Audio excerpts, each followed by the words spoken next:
பாஜக சார்பில் வள்ளுவர் கோட்டத்தில் இன்று காலை நடைபெற்ற ஆர்ப்பாட்டத்தில் கைது செய்யப்பட்ட தமிழிசை சவுந்தரராஜன் விடுவிக்கப்பட்டிருக்கிறார். இதனைத் தொடர்ந்து அவர் செய்தியாளர்களை சந்தித்து வருகிறார். அதனை நேரலையில் பார்க்கலாம். புடிச்சு இழுத்து வலுக்கட்டாயமா வேன்ல ஏற்றி, இது என்னங்க இது? தமிழ்நாட்டுல தான் இருக்கிறோமா? நம்ம தமிழ்நாட்டுல ஒரு பெண்ணுக்கு ஆதரவாக ஒரு குரலை எழுப்ப முடியாத ஒரு சர்வாதிகார சூழ்நிலை நடக்கிறது என்றால் அது வன்மையாக கண்டிக்கத்தக்கது. அண்ணன் ஸ்டாலின் இதுக்கு பதில் சொல்லியே ஆக வேண்டும். பெண்களுக்கு பதில் சொல்லி ஆக வேண்டும், எங்களுக்கும் பதில் சொல்லியே ஆக வேண்டும். அதே மாதிரி எங்கள் சகோதரர்கள் அந்த கண்டனத்தை தெரிவிப்பதற்கு வந்தால் அவர்களை ஏதோ திருடர்களும் தீவிரவாதிகளை மாதிரி புடிச்சு ஏத்தி உள்ள போட்டு காவல்துறை, இந்த காவல்துறை இவ்வளவு ஒரு 500 பேர் நின்னீங்கல்ல, ஒருத்தர் போய் அண்ணா யூனிவர்சிட்டி கிட்ட நின்னா அந்த பொண்ணை காப்பாத்திருக்கலாம், அந்த பொண்ணுகிட்ட இருந்து பிரச்சனை இல்லாம காப்பாத்திருக்கலாம்.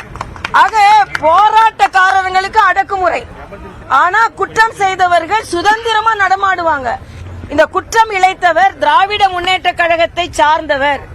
அதனால் அவர் 10-15 வழக்கு இருந்தும் அவர் சுதந்திரமாக நடமாடி கொண்டிருக்கிறார். தமிழ்நாட்டில் ஒரு பழக்கம் என்னன்னா, போராடுனா போலீஸ் வருவாங்க, திருடுனா போலீஸ் வரமாட்டாங்க. போராடுனா போலீஸ் வருவாங்க, பாலியல் குற்றம்னா வரமாட்டாங்க. அதுவும் பாரதிய ஜனதா கட்சி போராடணும்னா உடனே புடிச்சிட்டு போயிடுவாங்க, இதை இவ்வளவு நேரம் வச்சுக்குவாங்க எங்களை.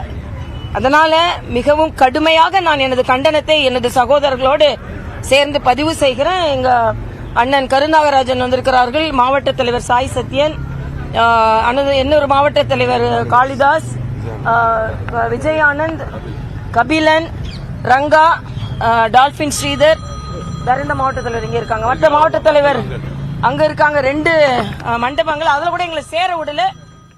வன்மையாக அண்ணா பல்கலைக்கழக விவகாரத்தை கண்டித்து கைது செய்யப்பட்டதை அதனை தாம் கண்டிப்பதாக தமிழிசை சவுந்தரராஜன் செய்தியாளர்கள் சந்திப்பின் போது தெரிவித்திருக்கிறார்.